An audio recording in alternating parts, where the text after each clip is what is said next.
This episode of What the Tech is brought to you by Harry's, for guys like you who want a great shave experience at a fraction of what you're paying. Go to harrys.com and get $5 off your first purchase by entering the code WhatTheTech when you check out. And by Stay Roasted, the ultimate fresh roasted coffee subscription. Get your first bag of coffee for free.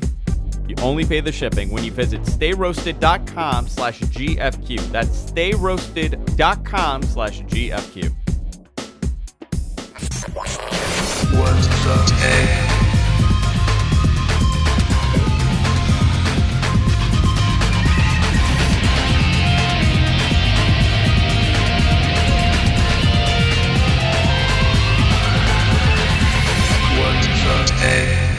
Hey everybody, welcome to What the Tech. I'm Andrew Zarin, and I'm joined by, you know what? I'm not joined by Paul today. Paul cannot make it. Paul is gallivanting around in Europe. He's in Amsterdam right now, but with me is someone even better. Brad Sams from Thurrott.com. How you doing, Sam? Brad Sams. The Brad Sams. Is this the Brad Sams? BD Sams on Twitter. That would be, that's me. BD hopefully. Sams. How you doing? Hopefully nobody's taking over my account. You can find, Brad does, you do too much, first of all. You're doing too much. You're all over the place. You're on Thurrott.com. Every article I see is you.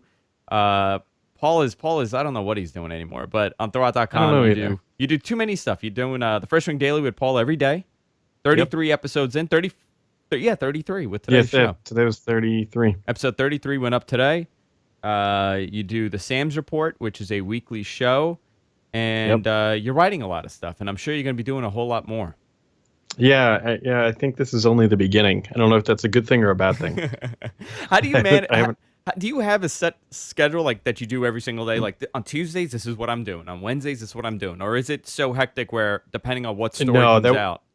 That would be really nice. It's really honestly just based around the podcast because those are the only things that are set in time that have to occur at a specific hour.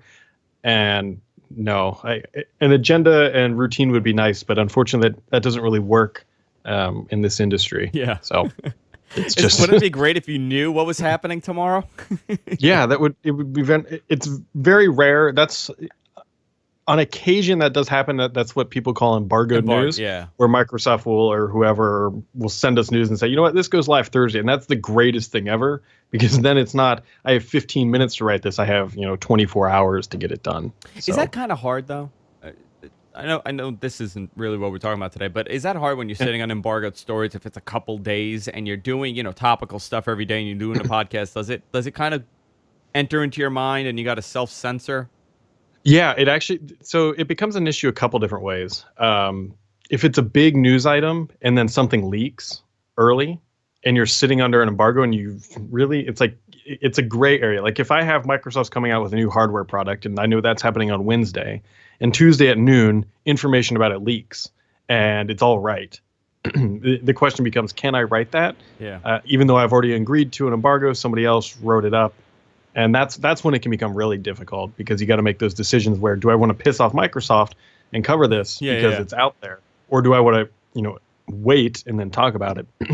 Other things that can be difficult, like that Surface Book back there is actually the the new one, the performance based one, and I've had that for like 10 days now, and we kept talking about it. It's like, but you're not supposed to tell anybody you have it until the embargo lifts. So you could talk about it, but you can't show it and say that you have it.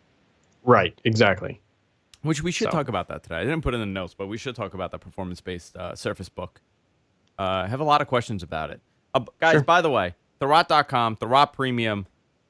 Everybody should go there and sign up. I'm a Thurrott Premium subscriber. I've signed on. Very easy. Click on the Join Premium tab right on top. And guess what? You can pay $7 a month. Yeah, we finally get the monthly working now. The monthly's up and running. Or you pay $64 for the year, $64, and you're getting a tremendous amount of content every single day. You get the First Ring Daily podcast, you get access to the premium forums, a quarterly health of tech report, the Thurrott Daily newsletter, premium comments, and a whole lot more, and I'm sure a lot more is on its way. These articles, by the way, these Thurrott Premium articles are well worth it. There's been numerous amounts of them that I've clicked on the link, and I saw that it was premium, and I read the entire story, and man, you know what? Some of this stuff is great stuff. Almost all of it, actually. I'm interested in almost all of it, except for Paul's. No, it's all Paul. He had an interesting story on Thrive Premium the other day about how he almost died in Colorado, and that was a premium article, and it was a really interesting story how Google saved his life. So, go to Thrive.com, sign up for the premium service. Brad's working hard there, and Paul's working hard, and the entire staff there. The best part of the whole premium thing, and I do this on many. I do this in apps. I do this on other websites. No ads. That like if nothing else, there's no frickin' ads on. You know what? That's the one thing I always forget to sell is the fact that there's no advertising when you pay for premium. That great in alone is what drives me to buy things on other sites, in-app purchases and all that stuff. It's just no ads. Like I hate being bombarded with banners every single day on every single thing that you use. And so finding a way to directly give back and, I don't know, down with the ads. Talking about no ads, let's take a moment and talk about our sponsor, and that's Harry's. Nicely done. We're talking about pop-up ads, right? We're talking about things that banner ads and pop-up ads and all this stuff. But when we're talking about stuff like Harry's and what they're offering you, it's really worth it because here's the thing. If you go to harrys.com right now, you get the free trial set and the post-shaving balm with the coupon code WhatTheTech at checkout. We've been talking about Harry's for a long time. Paul has a Harry's razor. Brad, do you have a Harry's razor? I do not. You do not. And you know what? Now we have to. You know what, Harry's? You're probably listening to this. Let's get Brad a Harry's razor and get him on board with this because this is the greatest razor I've ever used in my life. I leave a beard, so I don't shave every day, right? But I still have to clean up. I got to, clean up the sides. I got to clean up the bottom. I've been using the same branded razor since I was like 5 because I started shaving when I was 5 years old. Actually, I came out with a beard when I was born, but since I was 5, since I was like a teenager, I've been using the same type of razor. And the reason why is because I can't do those crazy 15 blade razors. They tear my entire face apart. It just doesn't work for me. So I've been using these very thin razors where you can kind of get in. I always leave some sort of facial hair. I stopped using them about a year ago. Totally. I mean, I was using my hair razors, but I totally stopped using them because they've gotten so cheap. After one shave, literally, you're throwing these things away. They're true to what they are, and that's disposable. I've been using the same blade with my Harry's razor for, I can't even tell you, a couple months now. And this thing is perfect. And they've made the greatest changes. Now they have it's a softer flex hinge, so it's a more comfortable blade. It's the base of the thing has a grip on it now. It has a rubberized grip, so it's not flying around anywhere. It is so good. It's a textured handle. That's the word I'm using. The blades are just $2 per blade compared to the $4 that you're going to pay at the drugstore. The list goes on and why you should do this. And by the way, Christmas is coming. Holidays are coming. Get the person in your life that you love, because you don't want them to suffer when they're shaving, a Harry's razor. Go to harrys.com, claim your free trial set and post-shaving balm when you use the coupon code WhatTheTech. Also, you know what? If you're just looking to buy, also, this is a great gift. I don't get credit for that. That's not what the coupon code is, but I'm just telling you, if you want to buy somebody a great gift for the holidays, I have another one coming up. I got another live read in a little bit. I'm going to tell you another great gift. Harry's razor is the best. Harrys.com, use the coupon code WhatTheTech at checkout. I want to thank Harry's for supporting the show. So Brad, you did First Ring Daily today. I was producing it today, and you brought up something yesterday on the show, and you were talking about the new MacBook Pros. Yep. And I'm really surprised at the integrity of some journalists. And I'll tell you why. I thought this thing was going to be a slam dunk review. Mm-hmm. Right? That's what happens every year. That MacBook that came out, a year and a half ago now? The keyboard was terrible on this thing. It's terrible. The reason why I have a MacBook is because I know the consistency within their product line, and I know that the trackpad is going to be good, and the keyboard is always going to be good no matter which year device I buy. They've that's out the window now with this MacBook Pro. The biggest complaint, and personally people that I know and I respect, all say the keyboard is not good at all. Even though it's better than the MacBook, it's not good at all compared to previous generation MacBook Pros. And the trackpad, and I was surprised at this complaint, the trackpad is way too big. Yeah, I've heard that too. The touch bar thing, it's still new. It's still something new. And the story goes that Apple tried touchscreen and it didn't work on the Mac. Just wasn't for them. So what do you make of this? I mean, the fact that there are a lot of negative reviews on this product. Do you think it's, the allure for Apple was that they're making beautiful devices and they're Right. premium, they're good devices. You're not going to buy a MacBook Pro and say, well, this is another piece of crap. I don't it's designed poorly. It's a bad device. Nobody's going to say that. Yep. They're good devices, whether you like Apple or not. They're really good devices. But now it's a very different world we're in since the last redesign of the MacBook. Sure. Everybody's making good PCs now. HP has beautiful PCs, laptops out there. Microsoft is in the game with a beautiful laptop. Yep. Does negative press like this impact the overall mystique of the Apple line, the premiumness of the Apple line? So this MacBook Pro is really, really interesting for a multitude of reasons. One, the 4 ports that come on the higher end, I'm actually okay with. I know dongles and dongle gate or whatever the hell you want to call it has been a big deal, but to be honest, that's the only way we're ever going to get to a single standardized port is for somebody to go first. If we milk it along where we have 3 of these and then a VGA and then an HDMI and an SD card, it's just going to take a very long time to get there. And Apple has always done this. So that's not surprising. And I honestly don't have too big of an issue for that. It's going to be a teething thing. It's going to take some time. But by the end of this product's life cycle, we're going to get to it and be like, you know what? That actually makes a lot of sense. So that I'm okay with. Although I think an SD card slot may have been a little oversight. So Paul and I totally have butted heads on this. I agree that I'm glad they took the initiative to jump ahead to USB Type-C. That type of port. I'm glad they did because it makes a lot of sense. One device, one type of connector for everything, right? Right. What I have an issue with is the fact that they're not providing you with one dongle. You know what I mean? Like they're not giving you just that one, just the one, because most people aren't plugging in 4 or 5 things. Maybe it's one thing at a time that they're using. Like if I'm going to use a webcam, I'm going to plug in a webcam and maybe a mic. Okay, so fine. They give me one and I go and buy the other one. But instead, it's this cold turkey mentality where, no, you have to go buy the dongle. The other problem that I have seen, and I didn't even realize this was an issue until people that have used the product have told me, they're not giving you. So for the Mac, if you guys could see this, if I could pull this out here. There's 2 types. So this is connector, right? Like this is the brick. This is the power brick. This normally comes with just another connector that you plug into the power. And then they also provide this thicker cable, which is the extender, which almost everybody that I know connects the extender and that's it. They don't just use the other one. They're not giving you an extender anymore. $20 to buy the extender. Ooh, I didn't actually know that. That's crap. Hey, and they're charging you $200 more. In the box, they should have included a USB Type-C to just a standard USB hub that will allow you to connect like 3 devices up. And if you needed more than that, so be it. They could have solved a lot of angst if they would have just done that, but that's not proper. That's not how Apple does things. It was very surprising they actually included an adapter with the iPhone. They gave the adapter for the iPhone for the headphone jack. Sure. But how about this? You go and I'm telling you right now, and Paul mocks me for saying this, and he'll bust my balls for this, but I gave the perfect scenario.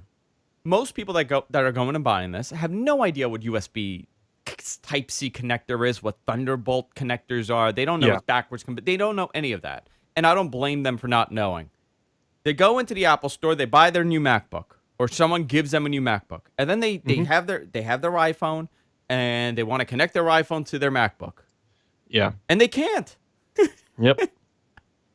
So I can guarantee you what's going to happen next, though. When they come out with the iPhone 8, it will probably still have the Lightning port, but the cable inside will be a USB Type-C. Yeah. And that'll go into that little wall wart that will turn it into a traditional charger. But I guarantee you that's what the iPhone 8 is. Oh, absolutely. They have to. They have to do that. It kind of sucks now that they have that proprietary Lightning port, right? The Lightning connector instead of USB Type-C, considering that's where they're headed with their entire line.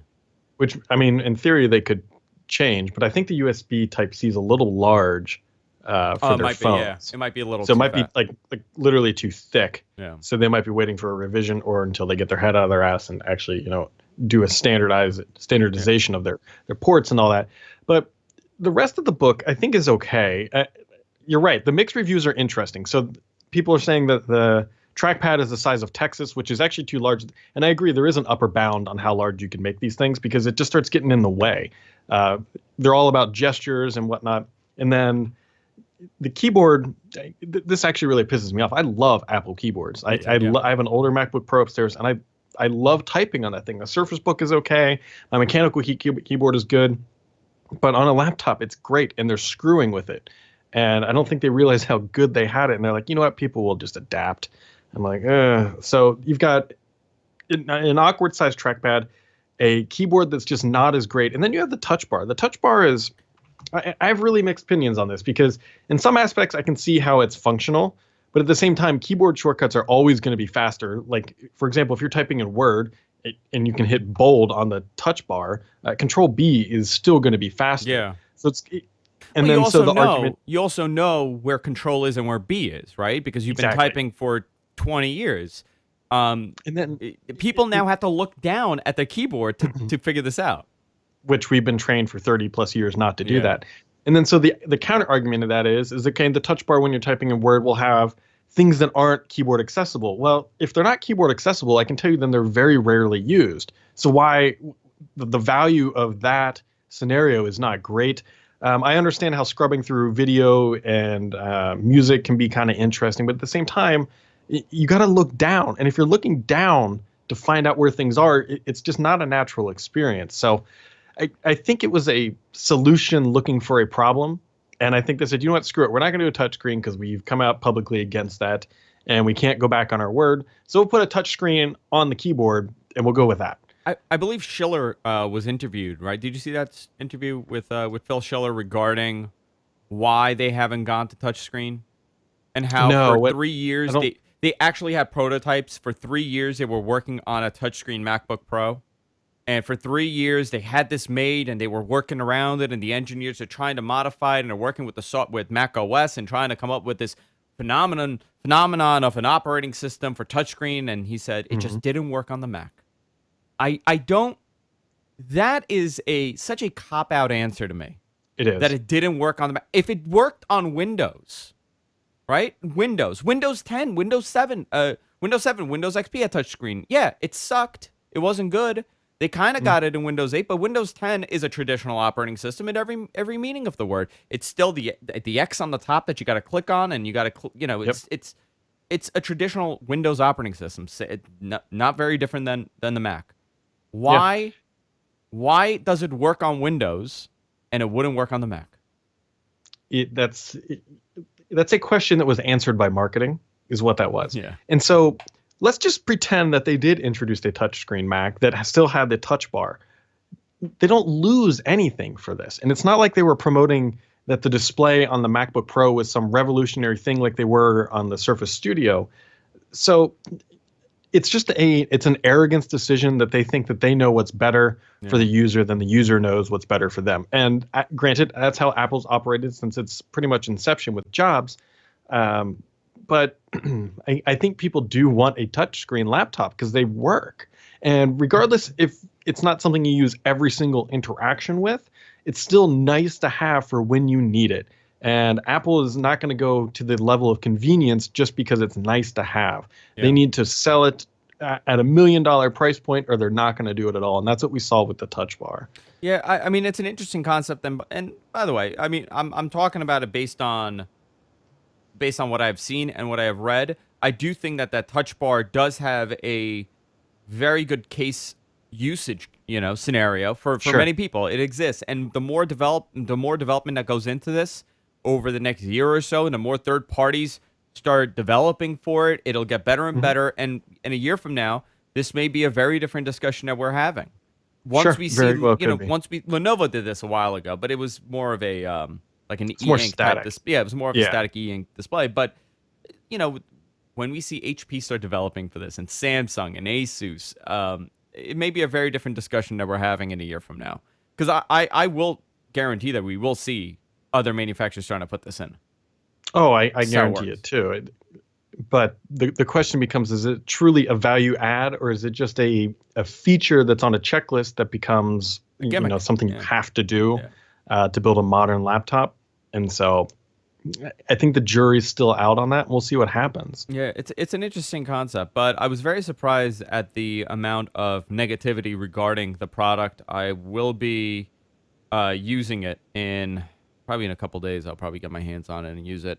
If you're watching live, by the way, live stream is not working. It's down. I'm getting this weird error constantly, so I have to restart it. So if you're watching this, I'm sorry. Things are breaking here. Brad, let's talk about the Xbox. 15 years ago, it was. It's been 15 years for the Xbox. This good old guy. Well, this is actually the new controller. That's the new one. What I want to ask you is, this is interesting. You know, Microsoft gets so much crap for screwing things up. Which they deserve. Which, you know what, they deserve. But the last 2 weeks I've had, since I had to upgrade my production machines to Anniversary, I've had nothing but problems. Mm-hmm. And I'm in a minority here because I have a very specific use case and I use things very differently, and I get it and it's fine. But there are other people like me. The fact that my ATI, wow, I'm going back for 10 years. My AMD video card drivers don't work properly in Anniversary compared to working properly in Windows 10. Some driver issues, some security issues. Did you hear about what I had to do to get my capture cards to work? No, I had to disable Secure Boot. Oh, really? I had to disable Secure Boot in order to disable authentication for digital signature on drivers. Gotcha. Because the drivers haven't been updated yet. Mm-hmm. So it was a whole thing that I had to do. But it was, that was my complaint the last couple of weeks. Yeah. But Windows 10 is a great operating system. They've really leaped ahead with this. It's better than 8. It's when I use Windows 7, it feels like a dated, older operating system, very similar to how I felt with XP. But the one thing that they've always done right, except for the red ring issue, generally, the thing that they have always done right is Xbox. Yeah. Why is that so separate from the rest of the company? Why is that it's an interesting case study, because this company is spreading itself amongst hardware, software, enterprise, cloud. But the Xbox has always been positive. I mean, in every sense. I mean, they had a hardware issue. We get it. It happened. But overall, use case, software, hardware, it's always been pretty consistent. Why is that? Why is that the Xbox for 15 years has had a tremendous climb in the gaming sector when people said they can't do it? It's because they own the entire experience. And I think that's why they're optimistic in the Surface. You got to remember, with the Xbox, everything about it is custom. Microsoft is responsible. I mean, not the actual chip fabrication, but Microsoft is responsible for just about everything from the hardware design to the software design to the motherboard design to I even think they get into the chip design. I believe AMD has been traditionally the manufacturer of their general processing units, but Microsoft is calling the shots on that. And so when they get to control everything, it's a lot easier. And you got to remember, too, the permutations of the Xbox, any Xbox, is very, very small. So it's not like Windows where they have hundreds of thousands of iterations of a device. Even on phones, there's a very small hardware differences between devices. And even in those cases, it's probably 99% the same. And so it's much, much easier to build on that type of stuff and ship and code and do all that, because it's like, hey, Xbox One, oh God, I want to say there's about like 5 different versions of it. Not hardware differences, but like actual internals where they've modified things and updated stuff. Because it's if you go buy an older, larger Xbox One today, it's not the same thing they shipped initially. They've made some modifications already. But they own the whole experience. So it's a lot easier. That's why Apple's stuff, I mean, for the most part, has always been higher quality. It's because they own the whole kit, they own the whole process. And when you own that, it's so much easier to build, test, and ship than when 6 different companies are involved with one single process. So I think that's why, and I think that's honestly part of the reasons, one of the many reasons why Microsoft eventually started building Surface, is because they own the entire process. And they said, hey, you know what, I think we can build a better laptop and actually compete in that premium market. And I think they've actually shown that they have, now that they've kind of got the solutions figured out. You know, I'm because we're around the same age, you and I. Yep. Do you remember when Microsoft announced that they were getting into gaming and they were coming up with the Xbox? Do you remember the negative? I mean, people were saying that it's impossible. There's no way Microsoft is going to be able to beat the PlayStation. It's impossible that they're going to come in and take over Nintendo. And they've really, I mean, they're neck and neck pretty much, right? The PlayStation is neck and neck with the Xbox as far as units sold. It's close. It's still going up and down. But PlayStation's actually beating Xbox pretty bad. But is it really? Has it gotten really bad? Yeah, it's about 2-1 okay, roughly. So 2-1. But I still think that they've sold roughly 20 million of these things. Okay, so roughly. 20 million of them. So also they had a year advantage and the pricing. It was a lot of stuff. And Microsoft they screwed up their launch. Yeah, terrible. It was terrible. They really put that pressure on Connect and trying to push Connect and all that stuff, but it didn't work. But when you talk about the Xbox, I remember how negative everybody was on this thing, and they didn't really understand what it was going to be and how it was going to work. And the reality is, for me, the thing that sold it was their live Xbox Live. Yeah, that was their differentiator. I mean, it took them I think it was like 2 years after it came out before it was finalized. I mean, it was in beta, I think, when it launched or close to it. But that's what they did, right? If you remember, Nintendo, even with the Wii, I don't know about the Wii U, but terrible online experiences trying to add friends. That infrastructure is just garbage. Sony's finally got some good mojo behind them with their, what is it called, PlayStation Plus or something like that. I can never remember their name. Their online experience is actually finally now kind of up to snuff. But that's what Microsoft can do, is they can build that online architecture, and that's what they saw as their differentiator from day one. At least when they were building this out, it says, hey, look, we can go build essentially. The first one was really just a PC in a box. I mean, most of them still are today. He said, that's no problem. That's easy to build. What people can't build is what we can do well, is that infrastructure. And that's what Xbox Live has been for Microsoft, 47-ish million subscribers. I mean, that's nothing to snuff at right there. So that's why they've done well. That's why Sega it no longer makes hardware. I don't know what they make anymore. I guess it's just games. I think really licensing. They license stuff. They have a couple. Yeah, they have a couple things like licensing agreements, and they still own certain franchises, right?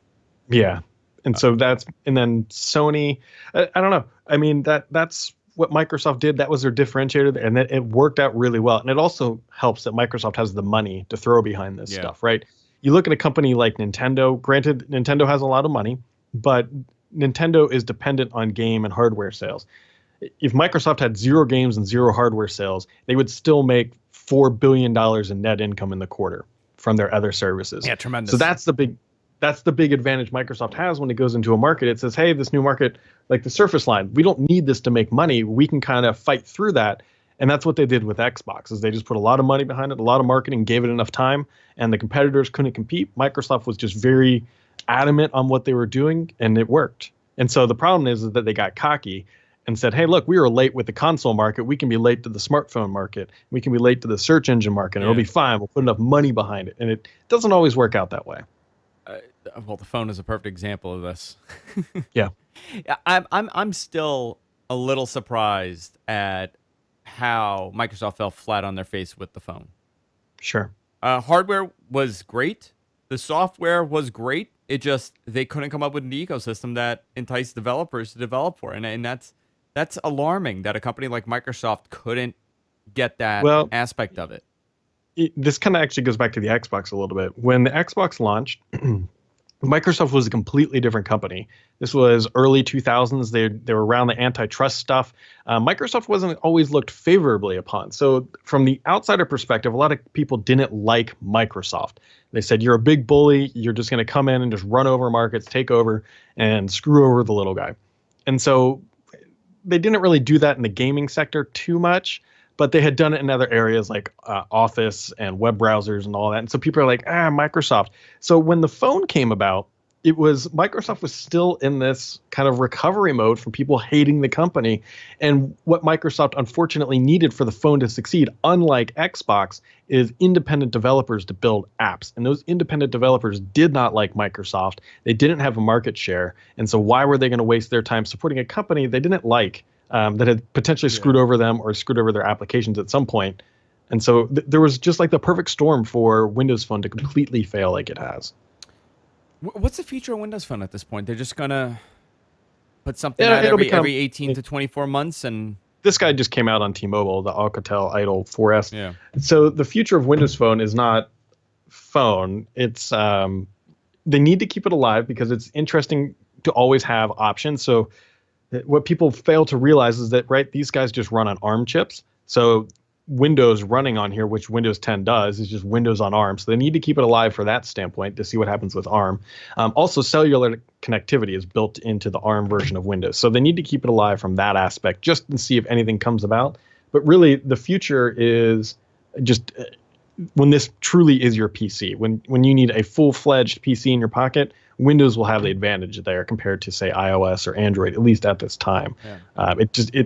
If that market, here's what's kind of concerning. If that market that I just described, the phone turning into a PC, and all you do is you come home and it's got two USB-C ports on here, and you plug it into your two monitors, and that's it. If that market takes a decade to materialize, Microsoft's going to be in a lot of trouble. Yeah, well, I think the story here is the article that you possibly will write in about 5 to 10 years is Intel the reason a Windows phone failed? You know, sure. I think a lot of that has to do with, there's a lot of factors here. The thing that, you're right, the thing that separated Windows Phone from iOS and from Android is the fact that it could be a computer, right? It could be an all-in-one device. And unfortunately, even with ARM, the real device that we want is an Intel-based device. Mm-hmm. And Intel's put this project on the back burner. Their mobile chipsets are on the back burner right now. Yep. They have not gotten this. Intel's having a lot of problems developing for mobile. And I don't know if they will, by the time that they get their mobile chipset, if it will matter at all at that point. Yeah. So, and I love to stroke my own ego as many writers like to do. I wrote a really good article. I wrote a really good article. Oh gosh, it was probably 3 years ago. I'm ballparking the time frame, but it was right around the time Windows RT was coming about, and I wrote kind of an editorial that said, "There's a race going on, and it's can ARM chips scale up in horsepower faster than Intel can scale down in thermal usage?" And that's what we've learned is that no. Intel can't scale down. ARM scaled up faster than Intel could, and that's why Intel is completely locked out of the mobile segment. And so the next question is how high can ARM chips raise the bar in their horsepower? Can they truly become a desktop class operating or a desktop class chip?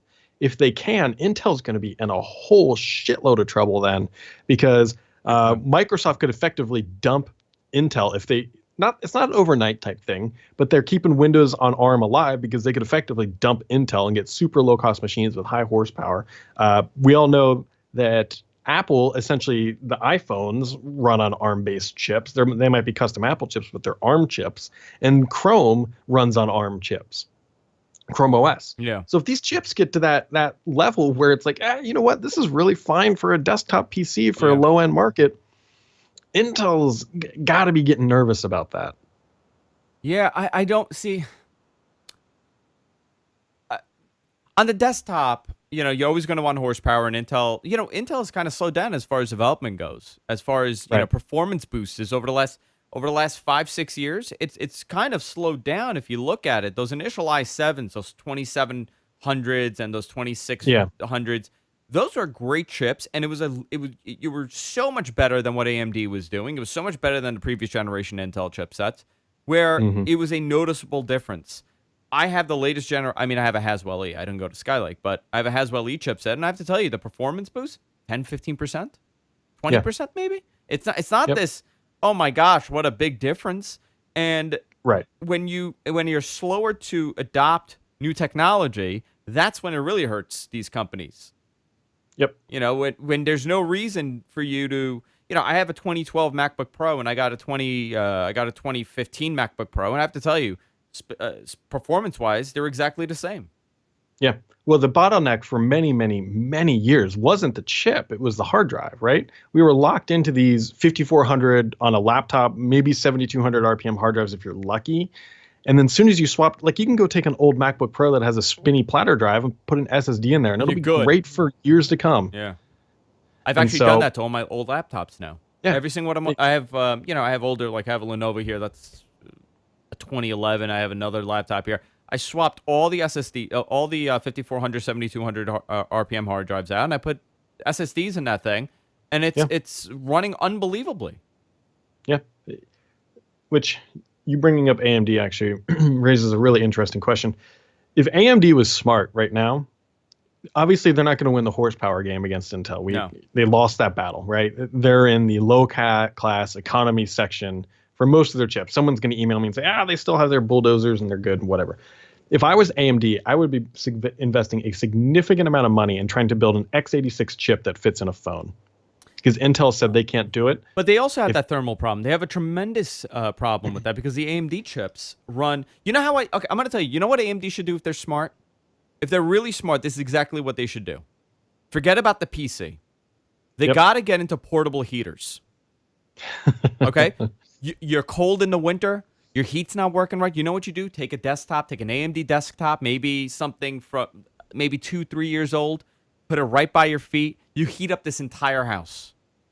You could heat up a 4,800 square foot house with 2 AMD machines. I'm telling you, it's super easy. Yeah. Forget about the PC. Get into the heating market. They have the same problem though. And it's far worse for them because which is why they need to make the investments. I mean, a lot of these companies getting caught up in saying, hey, we need the latest and greatest to be mobile. If they took a chip from like 2 years ago and figured out how to get the thermal capacity down to a reasonable level, I think it would kill it in the smartphones. Because people want something that's different, and that would be a differentiator for them. I don't know. I think that's a huge untapped market, is the difference between ARM and Intel on a mobile phone. I know we've seen that Dell tried it. Microsoft, I believe, tried it and couldn't get it to work. So whoever figures this out, and maybe there has to be a solution at some point, whoever figures it out is going to make a bundle of money. It's just who's willing to invest significant capital for many, many years to get there. Well, people kind of forget why Intel had such a surge over the last, in the 2000s. Mm-hmm. And it really had to do with buying that company out in Israel. Yeah. That really, they were getting their butts handed to them by AMD. AMD had cheaper chips, faster chips, cooler chips. Well, not necessarily cooler, but I mean, it was everything and a little more because it was inexpensive. You could buy the top of the line AMD Athlon for I would say at least 25% less, maybe half of the cost of an Intel chipset. That was a major selling point here. The performance was great on these chips, and you didn't have to go to Intel. But Intel came out, they bought this company with those with the dual core technology, the multiple cores, and that's essentially what we're still running on. That's the whole entire i7 line. Yep. Maybe that's the answer for them, to buy a chip manufacturer. I was wondering that too as we were talking. It's like, would they ever buy like NVIDIA? Yeah, I was thinking that too. Yeah, well, I don't know if that's, AMD bought ATI, right? I don't know if that's like an antitrust thing at that point, which could be kind of floating over their head, thinking, we're the world's largest chip maker, and we're going to buy the world's largest graphics chip maker. That might be an issue. Who bought Voodoo? Do you remember that? HP bought Voodoo. HP bought Voodoo and did nothing with it. Yeah. Yeah, they're trying to bring it back. I actually know their founder, Raul Sood. Are they really? Yeah, I've met him a couple times, actually. I chat with him not frequently. He used to work at Microsoft for a while and ran their entrepreneurial program, and I went up there and I've chatted with him a couple times. He's a great guy. He launched he left Microsoft and started, it's a gambling site, but you bet on esports. Oh, that's interesting, actually. It's called Unicorn, I believe. So I think he's doing well.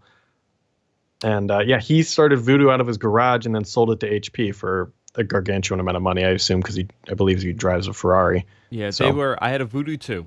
3DFX, that was a company. 3DFX is the company, yeah. I had a Voodoo 2. I love that. Was a great card. Yeah. My God, it's amazing how computing has changed and all this has become so dumbed down and simplified. It's essentially an appliance now. Yeah. Everything is an appliance. It's unbelievable. I have a lot more to talk to you about. I want to talk to you about Twitter a little bit because of the positive changes they're making. Hopefully because they're trying to get bought, and it's going to kind of push more positive changes to this company because they're having a hell of a time selling this company. Also, I want to talk to you about Kaspersky and a couple other things. But before we do that, I want to introduce a new sponsor to the show, and that's Stay Roasted. I actually have something great here. This is coffee. I'm a huge coffee drinker. If you guys notice, this is not vodka in this cup. It's coffee every time. Look, you can see on the bottom, almost done. I'm going to spell it. There you go. My Thurrott mug, by the way. I'm a big coffee drinker, and I love really good quality coffee. And I hate going to the store to buy coffee, and I hate going to Amazon and ordering coffee because I constantly forget to order it. Stay Roasted is a subscription service for your coffee, and they have a great deal for our audience. You get a free bag of coffee. You only pay the shipping when you visit stayroasted.com/GFQ. That's stayroasted.com/GFQ. And the way that it works, it's actually great. You go to the website, you sign up, or you click through, and you pick how many bags of coffee you want and how often. So you could do 3 bags, you could do 2 bags, you could do 1 bag, weekly, bi-weekly, once a month. The opportunities are endless. Then you go down, and then you pick what kind of roast you want. You want a dark roast, a medium roast, a light roast. You want a blend. They have so many different combinations for you to pick, and they let you pick from dozens of top American crafted coffee roasters for your personal taste. Doesn't matter what it is. Stay Roasted plans start at only 60 cents per cup. 60 cents per brew cup, I'm sorry. And there's no commitment at all. This is the great part. Try it yourself. Visit stayroasted.com/GFQ. Get your first bag of coffee for free. You only pay the shipping. And then 15% off any additional bag, which is a great deal. Also, they do gift cards that are available. This is a great gift to give somebody in your family that's a coffee drinker. They also have decaf. I'm going to go and order a decaf one for my wife because she's not really drinking coffee right now. stayroasted.com/GFQ. I want to thank them for supporting the show. So you're kind of like me in the public light, right? You write a lot of... Something like that. Yeah, it's something like that, which it's still a little bizarre, right? Do you find that to be weird? Yeah, it's my wife doesn't. Well, my wife gets it. Your wife doesn't know what kind of celebrity you are? Well, I'll tell you what was really kind of odd is my wife changed jobs. I don't know. It was like 2, 3. Oh, God, it's probably been 3 years ago now. And one of her coworkers who works in IT had no idea that I lived in Cincinnati. And then went up to my wife and said, are you related to Brad? And she's like, how the hell do you know that? He's like, I've been reading his stuff for years. Oh, my God. That's the best. How great did you feel when she told you? Well, first off, my wife comes home and she's like, you're not going to believe this. Like, somebody actually knew who you were. I'm like, yeah. Like some people read this stuff. I mean, for the most part, it's not really a big deal. The only time you ever kind of get and caught up in it's the wrong word is actually when you go to a Microsoft conference. Like when you go to Build or Ignite, that's kind of when it's like, okay, this like people actually read this stuff. These are the people who shit post all day long in the comments. You got an extra little hop in your walk when that happens, right? Yeah, it's fun. Like I love meeting people who read the stuff and give good feedback. Like I'm going over to London in about 10, 12 days from now, and I'm going to meet up with some people, and it'll be fun. But I don't know. Like I don't think anything different of it, right? All I do is write some words on the internet. Microsoft responds. Microsoft makes fun of me on stage. Life goes on. Yeah, I think it's interesting how it works. Like I've been doing a tech stuff with Paul. I want to say 5-6 years now, and that's great. We do these events, these meet and greets, and people watch the show, and I get the emails. Sure. Randomly, I get people that come up and go, hey, I know What the Tech. I watch What the Tech. My wife went and framed a locally here, the Queens Courier in Queens, New York. They put me on the front page, and they did this whole thing about GFQ and this whole thing. So my wife went to go frame it, and there was a guy at the framing store, and he's a big fan of What the Tech. Huge fan of What the Tech. Oh my God, Paul and Andrew's your husband. Oh my God. So that's awesome when that happens. I have to tell you, and What the Tech is my biggest show. It's a fraction compared to the wrestling stuff. Yeah. It's so bizarre to me still. It's really, really bizarre, the wrestling stuff. But here's the difference. For whatever reason, in the wrestling world, I don't get a lot of negative feedback. I don't get a lot of the negativity. It doesn't really seep into my personal account. For some odd reason, the tech stuff, however, becomes very personal. It does. Like, people get very offended. Very offended. Like the wrestling stuff, not so much. I guess because, I don't know, it's fake, It's a play. It's theatrics. It's a television show. It's entertainment is what it's entertainment. It doesn't really become this, go to hell, you're wrong, your opinion is wrong. But on the tech stuff, it becomes very personal. And it's at the end of the day, you know what I tell people? It's only tech. It's only devices, it's gadgets, it's phones. Who cares what you use? I use a MacBook. Who cares? You use a Surface, but it doesn't matter at the end of the day. Right. It's whatever gets you through the day and whatever helps you with your productivity. But it becomes very personal, and I've seen it happen to you.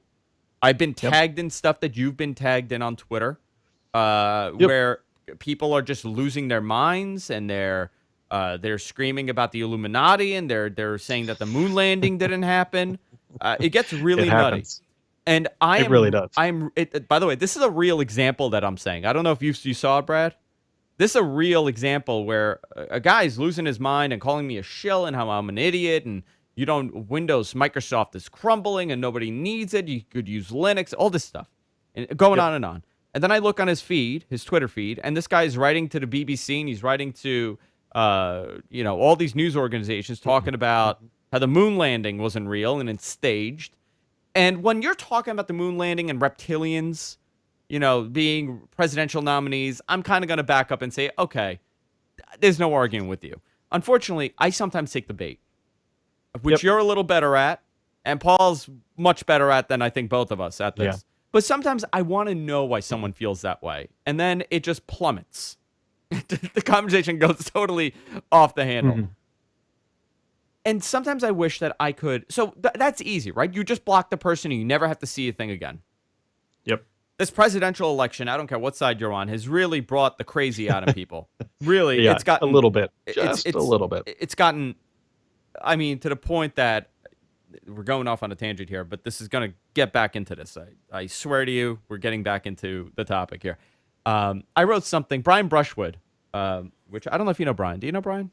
I don't. Very good guy. He does a whole bunch of stuff. He was on Twit. He does his own thing now. Hosts a scam school, Night Attack. One of my good friends. He wrote something like, in a time like this, we got to come together as a society. Kumbaya. This is very positive, uplifting tweet. And I retweeted it. This guy, one of my viewers, lost his freaking mind. You elitist, you privilege this and that. Just totally went bonkers. Sure. That's easy. You block that. But there are times that, the last couple days I really have wished for a mute button on words. Like, I don't want to see Trump. I don't want to see Hillary. I don't want to see election at all. I just want to go back to my world where I post pictures of what I'm eating that day. I'm so over a lot of it. And I know people are going to say, well, it's important to be informed. Yes, it is. But it's not. I don't care to get Joe Schmo's political opinion on this. I'm tired of it at this point. What they've done is they now allow you to mute keywords for a certain time. Yep, finally. So how does this work? Third-party apps have allowed. Third-party apps have allowed that for a while. I don't know what's taken them so long to get around to this stuff. Probably because they were hoping that someone was going to buy them and it would have been their problem. Maybe that's their, Maybe that was their kind of exit strategy. And now that that's not working out, they've got to deal with this. So yeah, you're exactly right. You can now mute words, but and I don't know if they're really. This is one small thing they need to do on a much larger scale. And I honestly have really mixed opinions about this, because at the same time, Twitter is a fire hose of stuff. It's not a blog. It's not Reddit. It is live. It is real time. And for better, for worse, it's live and it's real time. And so what they want to do is obviously limit the attacks that you're talking about. And it's a really tough problem, because what they can do is introduce a whole bunch of tools and make it hard to attack people, but then at the same time, they limit their growth. And for them, growth, honestly, I think is more important than harassment. And so what we don't know is that if they can effectively stop the harassment, is that actually going to make the service grow, or just make the existing users more happy who are already stuck here because they're not leaving? Yeah. I know that's kind of like a pessimistic look on it, but that's the reality of what they're juggling. Is they need a higher stock price, they need more revenue, and they need more users. And by limiting user growth, mostly through these harassment channels, that would be and what I'm trying to say here is the limiting of the growth would be an adverse side effect to the limiting of the harassment. And so that's what they're trying to balance internally. And I know that's not what everyone wants to hear, but that's effectively what they're trying to do. So this is a serious question. It's not a rhetorical question. Do you think that there is a serious problem with harassment? And I'm not talking about you're a jerk type of harassment. I'm talking like Yeah. really nutty off the wall stuff. Like, do you think that is as serious as it seems to be? It's definitely an issue. I agree. And I think so what people want, and there's already been some think pieces out there. People want active solutions, and what Twitter is introducing are passive solutions, right? You have to manually go in and filter out words that you don't like. So on one aspect, they're putting the burden on the user that if you have enough people that are harassing you, you can go in there and type words like Trump, and you will never see Trump in your timeline. That's an effective thing you have to go do. And the negativity they're getting now is that they want active harassment management, which I think is where they would limit the growth. I'm all about passive controls. But how do you even do it? That's the question now. Like right? How do you eliminate the harassment? How do you? What I think they should do, and this would all again have to be opt-in, which makes it passive unless you want to enable these functionalities. For example, what they could do is anybody who has an egg avatar, not let them, when they do an at message at you, it just doesn't show up for you if you opt into that sort of filtering. Or that they can't, that at mentions will not show up if they have an avatar until they've tweeted 250 times, or they're at least their account is aged 6 months. So that there has to be some sort of mechanism so that you can't go register for an account, have no avatar, no tweets, and then just start harassing somebody. I think they can actively do that. And I think it should, again, be opt-in. But those are the type of basic controls that they could do and really improve the service without doing some sort of drastic things. Like there were people who want full user verification before you can actually start tweeting. I'm like, guys, that's not going to work. Like you can't force someone to do that and expect the service to thrive. Yeah, you can't say like, hey, can you scan a copy of your driver's? Like I had to do that, by the way, for Twitter. By the way, you're verified, right? Yep. You have to give them a copy of your driver's license. Yep. I'm still waiting for my verification to come through, but it doesn't matter. Like to me, I'm in the public eye. Like this is what I'm in. There will be a certain amount of people calling me an idiot. I understand that. And I'm totally comfortable with that. This is my world. This is what I'm putting out there. If you don't like it, it's your right to tell me, Andrew, I don't agree with you at all on this. Yep. And I want there to be a dialogue. I want to be told that I'm wrong, because that's the only way that you grow as a person. But I agree. There are moments, like I have had issues with things that have happened, to family members that I have seen, and it's vile. Yeah. Just vile stuff. And my wife is here. Can I have the mail, please? Thank you. She got the mail, everybody. I don't know about you. The only thing that comes in the mail for me are people who want money. Yeah, that's all. Well, I'm looking right now. I actually... Some of this stuff is her birthday gift. No, that's all your birthday gift. You do not touch anything. See, that's what I knew would happen. That's why I was trying to get the mail. But you know what I mean? Like I've had crazy things happen to my wife on Twitter because she used to do shows. She used to be on the air with us. And she changed jobs, and she thought that it's time to kind of move on from being a public figure and doing her job. Yep. I don't know how you control it. I don't know what the answer is. I don't know how because YouTube tried to do this and it didn't happen. It didn't work at all. At all. And it really broke the platform to an extent. It was a very convoluted way. So I don't know what the answer would be to stopping harassment and bullying. I don't know if there is a one-off solution, and I just don't know how to deal with it. I don't know. Like to me, to me, it's don't engage and it goes away, but that's not the case all the time. That's not. Yeah, especially the larger you get. Like when you look at somebody who's like millions of followers, like they get harassed significantly, and so there are things that they could do. They need to allow the muting of accounts. Like if you mute an account, it shouldn't like let's say you're harassing me and I mute you, it shouldn't show up. Your at mentions for me shouldn't show up for anybody.